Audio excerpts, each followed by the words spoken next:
예수께서 그곳을 떠나 지나가시다가 마태라 하는 사람이 세간에 앉아 있는 것을 보시고 이르시되 나를 따르라 하시니 일어나 따르니라. 예수께서 마태의 집에서 앉아 음식을 잡수실 때에 많은 세리와 죄인들이 와서 예수와 그의 제자들과 함께 앉았더니 바리새인들이 보고 그의 제자들에게 이르되 어찌하여 너희 선생은 세리와 죄인들과 함께 잡수시느냐. 예수께서 들으시고 이르시되 건강한 자에게는 의사가 쓸데없고 병든 자에게라야 쓸데있느니라. 너희는 가서 내가 긍휼을 원하고 제사를 원하지 아니하노라 하신 뜻이 무엇인지 배우라. 나는 의인을 부르러 온 것이 아니요 죄인을 부르러 왔노라 하시니라. 아멘. 여러분 혹시 해납백천이란 말 들어보셨습니까? 함으로 해납백천이라고 하는 단어가 있는데 이 해납백천이란 말은 바다해, 다시 말하면 크고 넓은 바다를 의미하는데 끝이 없는 포용과 기품을 상징하고 있습니다. 그리고 납이라고 하는 것은 들입납, 받아들이다, 수용하다, 품다라는 뜻이 있습니다. 그리고 백이라고 하는 말은 100을 이야기하는데 숫자 100을 뜻하지만은 여기서는 수없이 많음을 상징하고 있습니다. 그리고 천이라고 하는 것은 내천자, 다시 말해 강이나 또 시내나 냇물을 뜻하고 있습니다. 그래서 해납백천 이 말은 바다는 모든 강물을 받아들인다 이런 뜻이에요. 중국이 최초로 통일한 것은 BC 221년 진나라 시황 때였습니다. 척박한 서쪽에 위치했던 이 진나라는 가장 뒤떨어진 나라였는데 어떻게 해서 춘추 전국시대 그 막강한 나라를 진압하고 중국 최초 통일 왕국이 되었는가? 동쪽 진출은 언제나 진나라의 꿈이었습니다. 그래서 항상 동쪽을 향해서 전진하기 위해서 꿈을 갖고 국력을 키우는 가운데 유능한 인재를 이렇게 등용해서 그 나라에 힘을 얻게 했습니다.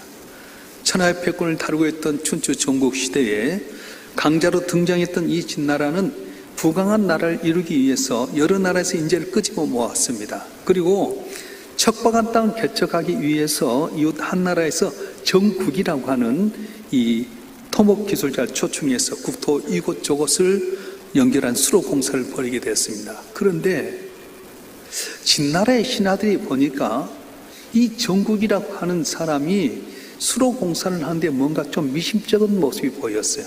알고 보니까 진나라의 진액을 빼기 위해서 한나라에서 보냈던 첩자라는 걸 발견하게 됩니다. 그러면서 긴장합니다. 아, 우리나라에서 있는 사람들 가운데 첩자가 있는 것 아니냐? 그래서 진시황에게 건의하게 됩니다. 이 나라에 있는 모든 다른 나라에서 온 객은 다 추방하십시오 해서 그것을 축객령이라고 말합니다. 이 나라에 있는 다른 나라에 온 사람들은 다 축출하십시오. 그때 이 통일왕국에서 초나라 사람인데 이 나라의 총리가 되신, 다시 말하면 진시황에게 이렇게 제일 높은 대신이 된 이사라고 하는 사람이 뭐라고 말하냐면 담대히 이야기합니다. 이 나라의 옥으로 장식된 금은 보화가 어디서 왔습니까? 후궁들의 아름다운 미녀들이 처음부터 진나라 것이었습니까? 다 다른 나라에서 갖고 온 것 아닙니까? 태산이 된 것은 한 주미의 흙이라도 소리하지 않았기 때문에 태산을 이룬 거게 된 겁니다. 바다라고 하는 것은 작은 물질이라도 다 받아들였기 때문에 바다가 된 것입니다. 비록 첩자같이 위험은 있지만 다 받아들여야 됩니다. 그래서 축계령에 대해서 이걸 건의하십시오, 이걸 제고해 주십시오 해서 긴축개정이라고 하는 그 법률을 건의하게 되고, 그래서 이걸 받아들여서 진나라가 더욱더 튼지상하는 계기가 되었습니다. 해납백천, 모든 걸 다 받아들인다. 이게 바로 주님의 마음입니다. 우리 주님께서는 우리가 잘나고 똑똑해서 받아들인 것 아닙니다. 우리는 부족하기 짝이 없습니다. 죄인이 없습니다. 내놓을 것 하나도 없는데도 불구하고 주님은 우리를 다 받아들이고 용납해 주셨습니다. 로마서 15장 7절에 보게 되면 이렇게 말씀하는데 한번 읽어볼까요? 로마서 15장 7절 시작. 그러므로 그리스도께서 우리를 받아 하나님께 영광을 돌리신 것 같이 너희도 서로 받으라. 아멘. 예수님이 우리를 받아주셨던 것 너희도 서로 받으라 이렇게 말씀하셨어요. 내 마음에 맞는다고 해서 받아들이고 내 마음에 맞지 않는다고 거절하는 것 아닙니다. 학벌 있다고 의하고 학벌 없다고 멸시천대한 것 아닙니다. 돈 있는 사람 받아들이고 돈 없는 사람 멸시한 것 아니라 다 받아들여라, 받아들여라, 받아들여라 말씀하는 겁니다. 지금 이 나라는 홍역을 치르고 있는 게 뭡니까? 자와 우가 나눠졌습니다. 언제부턴가 자가 나눠지고 우가 나눠졌는데 교회는 자도 우도 다 포함해야 된다고 말씀하는 거예요. 이화여대 최재청 교수는 과거에는 사람을 호모 사피엔스, 현명한 인간이라고 정의했는데 21세기 인간을 호모 심비오스, 다시 말하면 공생한 인간으로 정의를 했습니다. 공생해야 됩니다. 함께 살아야 됩니다. 어떤 인류학자가 아프리카에 갔는데 아프리카 애들이 뛰어놀고 있었어요. 아프리카에서 보지 못한 아주 먹음질 과일 상자를 갖다가 나무 밑에 놔두고 얘들아 이리 와봐라. 너희 가운데 제일 먼저 뛰어가서 1등으로 간 사람이 저 과일 박스 네 거다. 달려라. 근데 애들이 갑자기 손을 딱 잡더니 우분투 그렇게 말하는 거예요. 영어로 말하면 I am because you are. 너 때문에 내가 있다. 너 때문에 내가 있다. 우리는 같이 공생한다. 이런 뜻이었습니다. 많은 사람들이 너보다 내가 먼저 가서 저 과일방울이 갖겠다고 하는 심리가 있었는데 이 남아프리카 줄루족에 쓰는 언어 우분투 I'm because you are. 너 때문에 내가 있다. 우리는 같이 공존한다. 이것 때문에 이 인류학자가 눈물을 흘렸다는 겁니다. 그렇습니다. 오늘 우리는 내가 먼저 되고 남을 용납하지 못한 시대인데 다 받아들여야 돼요. 공생해야 살 수 있습니다. 바다는 작은 시냇물도 받아주고 큰 강물도 거부하지 않습니다. 맑은 물도 탁한 물도 다 받습니다. 그렇기 때문에 바다는 결코 마르지 않습니다. 만약에 바다가 나는 맑은 물만 받고 탁한 물은 거절한다 한다면 결국 바다는 스스로 말라버리고 말 것입니다. 교회도 그렇습니다. 성격이 다르고 배경이 다르고 삶의 환경이 다르지만은 때로는 흠이 많고 제가 있는 것 같지만 교회는 다 품어야 됩니다. 그때 교회가 바다 같은 교회가 되고 복음의 생명이 살아나게 된 겁니다. 오늘 본문에 보면 예수님께서 세리와 죄인들과 함께 식사를 나누고 있었어요. 이 모습을 보았던 바리새인들이 불편합니다. 제자를 이해합니다. 너희 선생님이 왜 세리와 죄인들과 함께 있느냐? 이 말을 듣던 주님께서 하신 말씀이 건강한 자는 의사가 필요 없고 병든 자이라 의사가 필요하다. 나는 의인을 부르러 온 것이 아니라 죄인을 부르러 왔노라. 이렇게 말씀을. 이게 복음의 핵심이라고 하는 겁니다.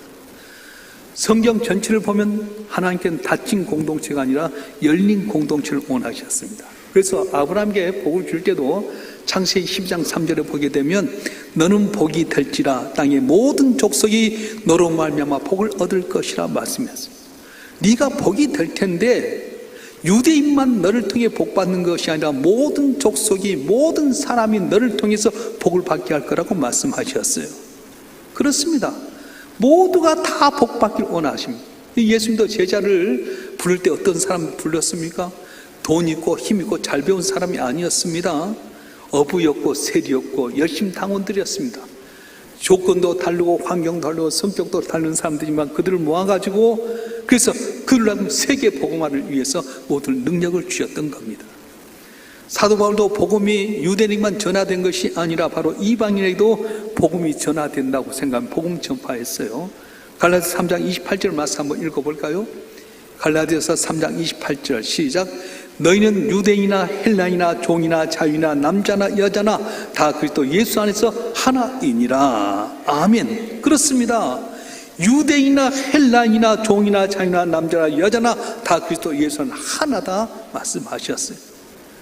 바다가 모든 강물을 받아들이시 예수 믿는 우리 교회는 다 받아들여야 됩니다. 돈 있든 없든 잘났든 못났든 배웠든 못 배웠든 간에 우린 교회에 오면 다 받아들이라는 거예요. 예수의 사랑으로 받아들이라 말씀하는 겁니다. 우리는 어떻습니까? 우리 안에 혹시 작은 축객령이 발동하고 있지는 않습니까? 나와 성격이 다르다고, 취미가 다르다고, 삶의 현장이 차이가 있다고 혹시 멀리하고 있지는 않습니까? 구역에서도 내 마음에 안 든다고 돌아서지는 않습니까? 여성교나 남성교에서 내 마음에 안 든다고 그 사람 배척하고 있지, 이건 은혜가 아니라, 교회는 누구든지 있든 없든 배웠든 못 배웠든 성격이 뛰어나든 못하든 간에 다 받아들일 때 그때 하나 되어서 성령이 역사하는 거지, 내 마음에 든다고 입맛에 맞는다고 끼리끼리만 모이고 남을 배척하면 그건 은혜가 없다고 말씀하셨어요. 교회가 바다가 되려면 해나 백천의 마음을 가져야 됩니다. 포용하는 교회, 품는 교회, 그래서 복음의 바다가 되는 교회가 될 때 거기 은혜가 임하게 되고 부흥의 역사가 일어날 줄로 믿습니다. 할렐루야. 진시황의 축객령은 배척의 상징이었습니다. 근데 이사라고 하는 분의 간축객선은 포용의 상징이었습니다. 한 나라의 운명을 바꾼 것이 바로 이 포용의 지였다고 하는 겁니다. 예수께서 마찬가지입니다. 수고하고 무거운 짐진 자들아 다 내게로 오라고 말씀하셨습니다. 누군지 오라고 말씀하신 겁니다. 그래서 주님 앞에 나온 자를 다 용납하셨어요. 로마의 백부장도 오면 그의 하인을 고쳐주셨습니다. 그리고 이방의 수르몬이 여인도 주님 앞에 나오면 그 딸을 고쳐주셨습니다. 나병 환자도 고쳐주셨고요, 세리도 오면 다 은혜를 주셨습니다. 누군지 주 앞에 오면 다 받아주셨습니다. 특별히 예수님 죄인들의 친구라고 말씀하셨어요. 세리와 챙기까지도 받아주셨습니다. 근데 세상은 어떻습니까? 조건 따집니다. 너 자격 있냐? 너 깨끗하냐? 돈 많냐? 학벌 있냐? 근데 주님은 누구니 다 오라고 말씀하신 거예요. 바다는 국경을 두지 않습니다. 다 품습니다. 예수의 삶도 마찬가지입니다. 누구든지, 그리고 우리나라에 와 있는 다문화 사람들도 다 받아들여야 돼요. 유대인들에게 했던 말씀, 너희가 애굽 땅 종되었던 것을 기억하라고 했던 것처럼 우리나라도 가난했을 때 독일에 가서 광구로 간호사로 있을 때 그들이 우리를 포용해서 우리가 이렇게 되지 않았습니까? 우리나라에는 다문화 사람들을 우리가 포용해야 됩니다. 용납하고 사랑하고 기회를 주고, 그래서 그들이 힘을 얻게 되면 이 나라를 위해서 수고하지 않겠습니까? 그래서 유대인이나 헬라인이나 종이나 자유나 남자나 여자나 다 하나님께서 하나 되게 하셨다고 말씀하셨어요. 어린아이부터 노인에까지 가난한 자나 부유한 자나 배운 자나 못 배운 자나 다 주님의 사랑 안에 있다고 말씀하는 겁니다. 그래서 예수의 십자가는 나만을 위한 사랑이 아니라 온 세상을 향한 하나님의 꿈이었어요. 요한복음 6장 37절 말씀에 보면 주님께서는 내게 나온 자는 결코 내가 쫓지 않는다 말씀하십니다. 사람은 실패하면 버림받습니다. 실수하면 내쳐집니다. 근데 주님은 다르십니다. 세상 시험은 용납하지 못할 사람 같지만 오히려 주님은 오면은 언제나 그 사람을 받아주셨어요. 핍박자였던 사울을 받아서 이방인의 사도로 쓰임받는 바울이 되게 하셨습니다. 배반자였던 시몬에게 찾아오셔서 네가 날 사랑하느냐 다시 힘을 주어서 그가 거꾸로 십자가에 매달려 죽기까지 주의 복음을 전한 위대한 사도가 되었던 겁니다. 그래서 용납해야 됩니다. 누가 복을 받습니까? 해납백천. 따라서 해납백천. 해납백천. 이걸만 알면 복 받을 수 있어요. 요셉이 어떻게 하나님께 존귀 쓰임 받습니까? 형들에서 애굽 땅 종로 팔려갔습니다. 억울한 누명 쓰고 감옥에 들어갔습니다. 그러다가 이 요셉이 하나님의 은혜 가운데 국무총리 되었어요. 내가 만약에 요셉의 입장이라면 제일 먼저 누굴 손봤을 것 같아요? 아마 보디발 장군 아내에 가서 복수했을 것 같아. 근데 복수했단 말 하나도 없잖아요. 형들이 가뭄 들어서 애굽 땅에 식량을 사러 왔다가 요셉이 형들을 알게 됩니다. 그리고 형들 마음이 어떤가 보면서 그들이 변화된 걸 보면서 자기 신분을 밝혔어요. 그때 형들이 깜짝 놀랍니다. 이제 죽었다 생각하는데 요셉이 말한 거예요. 당신들이 나를 팔았으므로 근심하지 마소서. 하나님이 우리 민족을 건지려고 우리를 이곳에 보내셨습니다. 형들 다 품었어요. 이런 마음이 있으니까 하는 게 높여주지 않습니까? 모세는 어떻습니까? 젊었을 땐 용납하지 못했습니다. 한번 쳤더니 애굽 사람 죽을 정도로 혈기가 많았어요. 광야 생활 가운데 다듬어진 가운데 온유한 자 됐을 때 하나님께서 모세를 쓰게 하셨는데, 모세가 어떤 사람이었냐면 해납 백천, 모든 걸 수용할 수 있는 그런 넓은 마음이 있었어요. 이스라엘 백성들 애굽 땅에서 출애굽 끌고 나오는데요, 홍해 건너서 마라 땅에 왔는데 물이 없으니까 온망 불평하잖아요. 법궤를 받으려고, 십계명을 받으려고 시내산에 올라가서 40주야 있는 동안에 자기는 금식하면서 하나님 말씀 받는데, 밑에서는 우상을 만들고 금송아지 만들고, 이게 하나님이라 하니까 하나님이 너무 진노해가지고 저것들 쓸어버려야 되겠다. 모세야, 내가 너를 통해서 새로운 민족을 만들겠다 했더니 모세가 뭐라고 말씀합니까? 출애굽기 32장 32절 말씀 한번 보겠습니다. 출애굽기 32장 32절 말씀 시작. 그러나 이제 그들의 죄를 사하시옵소서. 그렇지 아니하시오면 오나간대 주께서 기록하신 책에서 내 이름을 지워버려 주옵소서. 그들의 죄를 용서해 주시옵소서. 하나님이여, 그렇지 않으면 하나님의 기록된 생명책에서 내 이름을 지워버리시든지 아니면 저들 용서하든지 하십시오. 이런 마음 때문에 하나님께서 이스라엘 백성을 용서해 주고 모세를 또 귀신밖에 만들었어요. 복받는 사람은 다릅니다. 어제 이제 김삼호 목사님 명절 때문에 이제 가서 우리가 이제 전 회장들과 명목회 임원들이 모였는데, 거기 가서 이제 이야기하는 가운데 이제 인사 나누고 한 시간 대화 나누고 나왔는데 그런 이야기를 하는 거예요. 한 분이 목사님의 위대한 점을 이야기하는 거예요. 우리가 목회하다가 밖에 나가서 담임 목회하다가 실패하고 나서 목사님 힘들어요. 어떻게 하면? 그래, 일단 다시 와서 힘을 내서 가라. 그래서 교회 와가지고 힘을 얻어서 담임 목사 나갔다는 이야기를 하더라고요. 근데 또 이야기를 들어보니까 우리 출신인데 명석교회 있는 데가 서울 동남로이거든요. 그 목사님께서 좋은 교회 가가지고 그 교회 목회하면서 노회장까지 최연소 노회장을 했는데, 명석교회 어렵게 됐을 때 제일 선봉에 서서 명석교회를 비난하고 김삼호 목사를 욕한 사람이 있었어요. 우리가 아니 그 친구가 어떻게 그렇게 되지? 그런데요, 계속 반대파에 서서 욕하고 비난하고 그렇게 했어요. 근데 얼마 전에 이분이 교회가 문제가 생겼어요. 몸에 암이 왔어요. 그래서 목사님한테 와서 목사님, 교회가 힘듭니다. 몸에 병 들었어요. 나 같으면 쎄게 잘됐다 그럴 텐데, 그러냐, 기도하고 도와줘라 품었어요. 야, 이 말을 들으면서 그래, 그러니까 저렇게 복을 받는 거지. 우리 내게 좀 못하면 네 언젠가 보자 마음 품지 않겠어요? 내게 섭섭한 마음 가지면 너도 언젠가는 벌 받아야 마땅하다 하지 않겠어요? 그런데도 불구하고 목사님은 자기에게 막 은혜 베풀었는데도 불구하고 반대하고 비난하고 가슴 아프게 했는데도 돌아와서 목사님 죄송합니다 한마디 하니까 그래 도와줘라, 기도해서 낫게 해주시옵소서 그러더라. 누가복음 15장에 탕자의 비유가 있습니다. 아버지 재산 내게 주십시오. 내 복 주십시오. 아버지 사랑의 재산을 달라고 하는 아버지 죽으라는 말과 똑같은데, 아버지 재산 달라고 해서 막 힘들게 하는 가운데 재산을 줬어요. 그 많은 재산 갖고 허랑방태가 다 잃어버렸습니다. 돼지 지엄 열매 먹고 끝이라고 생각된 순간에 이해가 뭔 생각이 들었냐면, 그래 우리 아버지 품꾼은 이보다 더 낫겠다. 아버지 품으로 돌아가자. 그래서 아버지 품으로 돌아오게 됩니다. 그런데 아버지는 항상 동급밭에서 둘째 아들이 이런 일을 당할 때 기다리고 있었어요. 거짓 차림으로 돌아온 그 아들을 향해서 아버지 뛰쳐나가게 됩니다. 아들아! 아들은 부끄러워서 차마 아버지 보지 못하고 돌아가려고 하는데, 이놈아 어디 가냐? 어서 와라. 내 아들 어서 와라. 냄새나고 더럽고 추한 그 모습을 입맞추고요, 죽었던 아들이 살아왔다. 잔치 버려라. 옷을 바꿔라. 목욕시켜라. 반지 빼서 잔치를 하게 됐어요. 오늘도 마찬가지입니다.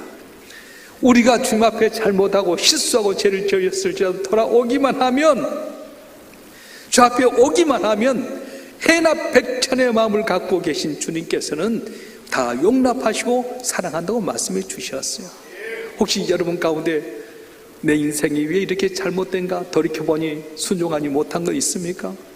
불순종했습니까? 주 앞에 대항했습니까? 혹시 주님의 영광을 가리는 일이 있었습니까? 괜찮습니다. 돌아오기만 하면 수고하고 무거운 짐진 자들아 다 내게로 오라, 내가 너를 쉬게 하리라는 주님께서 여러분 다 용납하여 주시고 기회를 주시고 쓰임받는 은혜를 주실 줄로 믿습니다. 할렐루야. 그것도 다 받아들인 건 아니에요. 이단을 받아들이는 건 아닙니다. 동성애 용납하려고 하는 것 아닙니다. 여기서 말하는 건 주 앞에 돌아오는 시민들, 수고하고 무거운 짐진 자들아 다 내게로 오라. 주 앞에 오는 자는 주님께서 용납하시고 기회를 주시고 복을 준다고 말씀하셨어요. 주님 말하신 사람은 어떤 사람? 심령이 가난한 자, 하나님 없이는 도저히 길이 없는 자들을 주님은 사랑하십니다. 죄인이고 세리고 그리고 가능성 없는 멸시 천대받는 자를 주님은 사랑하신다고 말씀하셨어요. 삶이 어렵습니까? 멈추도 길이 없습니까? 주 앞에 오면 주님만이 나의 길이요 진리요 생명이라고 생각하고 주 앞에 나가오게 되면 모든 걸 용납하신 하나님께는 여러분의 모든 것을 부족하고 미약하고 게으르고 나태하고 보잘것없고 사람들에게 몇이 천대받을 수 없는 사람일지라도 좀 용납하여 주시고 놀라운 복을 내려주실 줄로 믿습니다. 이번 추석 명절 때 여러분 가족과 만나면 어떻게 하겠어요? 너무 긴 시간 동안 가족과 만나면 분명히 제가 예언하건대 다툼의 일이 생길 거예요. 뭐 때문에? 정치 이야기하면 싸움 납니다. 같은 형제에도요, 부모 자식 간에도 진보와 보수가 달라요. 제가 아는 목사님 가정에서 제가 이야기 들었어요.